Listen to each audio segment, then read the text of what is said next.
নমস্কার বন্ধুরা, লক্ষ্মীর ভাণ্ডার প্রকল্পের মা বোনেদের জন্য বড় ঘোষণা নবান্নের।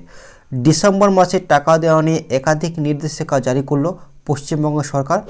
বন্ধুরা, বর্তমানে বাংলায় 2,21,00,000 মা বোন লক্ষ্মীর ভাণ্ডার প্রকল্পে টাকা পাচ্ছে। প্রতি মাসে পশ্চিমবঙ্গ সরকার মা বোনেদের 1,000 ও 1,200 টাকা করে পাঠাচ্ছে। তবে সাম্প্রতিক সময়ে লক্ষ্মীর ভাণ্ডার প্রকল্পে জালিয়াতির ঘটনা কিন্তু সামনে আসছে। তাই ডিসেম্বর মাসে টাকা দেওয়া নিয়ে একাধিক নির্দেশিকা জারি করা হয়েছে। যারা এই নির্দেশিকাগুলো পূরণ করবে তাদেরই ডিসেম্বর মাসে কিন্তু টাকা ঢুকবে। এরই সাথে জানা গিয়েছে নতুন আবেদনকারীদের টাকা কবে দেওয়া হবে। তো বন্ধুরা, সমস্ত কিছু জানাবো আজকের এই ভিডিওতে, তাই ভিডিওটি আপনারা শুরু থেকে শেষ পর্যন্ত দেখবেন। তো চলুন বন্ধুরা, ভিডিওটি শুরু করা যাক। তো দেখুন বন্ধুরা, কি বলা হয়েছে। লক্ষ্মীর ভাণ্ডার প্রকল্পের মা বোনেদের জন্য দুঃসংবাদ। অনেক মা বোনেদের অ্যাকাউন্ট বাতিল করে দিচ্ছে নবান্ন। ডিসেম্বর মাসে লক্ষ্মীর ভাণ্ডার প্রকল্পে টাকা পেতে নতুন কিন্তু শর্ত পূরণ করতে হবে মা বোনেদের। 2011 সালে রাজ্যে ক্ষমতায় আসার পর মুখ্যমন্ত্রী মমতা বন্দ্যোপাধ্যায় এখনও পর্যন্ত 70টির বেশি কিন্তু সরকারি প্রকল্প চালু করছে, আপনারা সকলেই জানেন। এই সকল প্রকল্পগুলির মধ্যে জনপ্রিয় মা বোনেদের লক্ষ্মীর ভাণ্ডার প্রকল্প।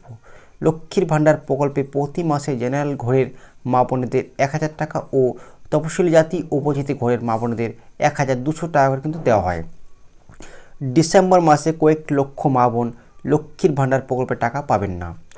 ডিসেম্বর মাসে লক্ষ্মীর ভাণ্ডার প্রকল্পের টাকা পেতে চাইলে মা বোনেদের কয়েকটি শর্ত পূরণ করতে হবে। লক্ষ্মীর ভাণ্ডার প্রকল্পের মা বোনেদের নতুন শর্তগুলি না মানলে লক্ষ্মীর ভাণ্ডার প্রকল্পে টাকা পাবে না। ডিসেম্বর মাসে কি কি শর্ত পূরণ করতে হবে বিস্তারিত কিন্তু আলোচনা করা হলো। চলুন পরবর্তী পেজে কি বলা হয়েছে। তো দেখুন বন্ধুরা, এখানে কি বলা হয়েছে। লক্ষ্মীর ভাণ্ডার প্রকল্পের শুরুতে প্রতি মাসে জেনারেল ঘরের মা বোনেদের 500 টাকা এবং তপশিলি জাতি ও উপজাতি ঘরের মা বোনেদের প্রতি মাসে 1,000 টাকা কিন্তু আগে দেওয়া হতো। তবে দ্রব্য মূল্যবৃদ্ধির কারণে 2024 লোকসভা ভোটের আগে লক্ষ্মীর ভাণ্ডার প্রকল্পে টাকা বাড়িয়ে দেন মুখ্যমন্ত্রী মমতা বন্দ্যোপাধ্যায়।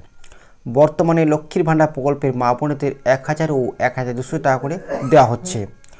তবে লক্ষ্মীর ভাণ্ডার প্রকল্পের টাকা পাওয়ার নির্দিষ্ট কিছু শর্ত রয়েছে। শর্তগুলি পূরণ না করলে লক্ষ্মীর ভাণ্ডার প্রকল্পে টাকা দেওয়া বন্ধ করে দেবে রাজ্য সরকার। সাম্প্রতিক সময়ে লক্ষ্মীর ভাণ্ডার প্রকল্পে একাধিক জালিয়াতির ঘটনা কিন্তু সামনে আসছে। তাই রাজ্য সরকার লক্ষ্মীর ভাণ্ডার প্রকল্পে নতুন কিন্তু একটা শর্ত জারি করলো। কি শর্ত দেখুন। শর্তগুলি পূরণ করবে যারা, একমাত্র তারাই কিন্তু এই ডিসেম্বর মাসে লক্ষ্মীর ভাণ্ডার প্রকল্পের টাকা পাবে। ডিসেম্বর মাসে লক্ষ্মীর ভাণ্ডার প্রকল্পের টাকা 1 থেকে 4 তারিখের মধ্যে কিন্তু দেওয়া হতে পারে। তো দেখুন, এখানে কিন্তু পরিষ্কার বলে দেওয়া হয়েছে যে ডিসেম্বর মাসে কিন্তু লক্ষ্মীর ভাণ্ডার প্রকল্পে কিন্তু 1 থেকে 4 তারিখের মধ্যে কিন্তু টাকা কিন্তু ব্যাঙ্ক অ্যাকাউন্টে মা বোনদের ঢুকে যাবে। এমনই কিন্তু একটা সূত্র মারফত খবর উঠে এসেছে। দেখুন, এরই সাথে মা বোনদের জন্য রয়েছে দারুণ সুখবর। ডিসেম্বর মাসে নতুন আবেদনকারীদেরও টাকা পাবে। তো যে সকল মা বোনেরা নতুন লক্ষ্মীর ভাণ্ডার আবেদন করেছেন বা দুয়ারে সরকার ক্যাম্পে জমা দিয়েছেন অথবা বিডিও অফিসে আপনার নতুন আবেদন ফর্ম ফিল আপ করে জমা দিয়েছেন, তাদের কিন্তু টাকা দেওয়া হবে এই ডিসেম্বর মাসে। তো চলুন কী বলা হয়েছে দেখুন পরবর্তী পেজে। দেখুন, লক্ষ্মীর ভাণ্ডার প্রকল্পের টাকা কারা পাবে না বিষয়টা দেখুন। যে সকল মা বোনেদের বয়স 60 বছর হয়ে গেছে তারা ডিসেম্বর মাস থেকে লক্ষ্মীর ভাণ্ডার প্রকল্পের টাকা পাবে না। তো দেখুন, এখানে কিন্তু বলে দেওয়া হয়েছে যে সকল মা বোনেরা বয়স 60 বছর হয়ে গেছে তারা কিন্তু এই ডিসেম্বর মাস থেকে কিন্তু টাকা লক্ষ্মীর ভাণ্ডার পাবে না।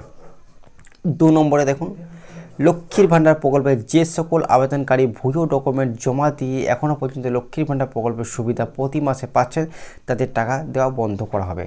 তো বিষয়টা এখানে বলা হচ্ছে যে সকল মা বোনেরা ভুয়ো ডকুমেন্ট অর্থাৎ ভুল তথ্য দিয়ে বা বয়স আপনার 25 বছর হয়নি, ধরুন আপনি কম বয়সে আপনি কিন্তু ভুল তথ্য দিয়ে ধরুন জন্মসালটা বাড়িয়ে পেয়ে কোনো রকম আপনি জমা দিয়েছেন এবং টাকা পাচ্ছেন, তো এই ব্যাপারে কিন্তু স্টেপ নেওয়া হয়েছে। ভুল তথ্যগুলো কিন্তু ধরা হচ্ছে। তো সেক্ষেত্রে কিন্তু অনেক নাম বাদ যাবে। এই ডিসেম্বর মাস থেকে কিন্তু যে সকল মা বোনেরা ভুয়ো ডকুমেন্ট অর্থাৎ জাল তথ্য দিয়ে লক্ষ্মীর ভাণ্ডার টাকা তুলছেন, তো এই মাস থেকে কিন্তু তারা টাকা পাবে না। 3 নম্বরে দেখুন, লক্ষ্মীর ভাণ্ডার প্রকল্পের টাকা পেতে সকল লক্ষ্মীর ভাণ্ডার মা বোনেদের ব্যাঙ্ক অ্যাকাউন্টে KYC আপডেট করতে হবে, না হলে ডিসেম্বর মাসে টাকা পাবে না। তো দেখুন, এখানে কিন্তু পরিষ্কার বলে দেওয়া হয়েছে যে সকল মা বোনেদের KYC আপডেট নেই ব্যাঙ্ক অ্যাকাউন্টে তারা অবশ্যই কেওয়াইসি যেন আপডেট আপনারা করিয়ে নেবেন, না হলে কিন্তু এই ডিসেম্বর মাসে কিন্তু টাকা পাবেন না, ঠিক আছে। তো আশা করি আপনারা বুঝতে পেরেছেন। ভিডিওটি ভালো লাগে লাইক করবেন, চ্যানেলটিকে সাবস্ক্রাইব করে পাশে রাখা বেল আইকনটি প্রেস করে রাখবেন সবার আগে নতুন আপডেট পাওয়ার জন্য। Thank you.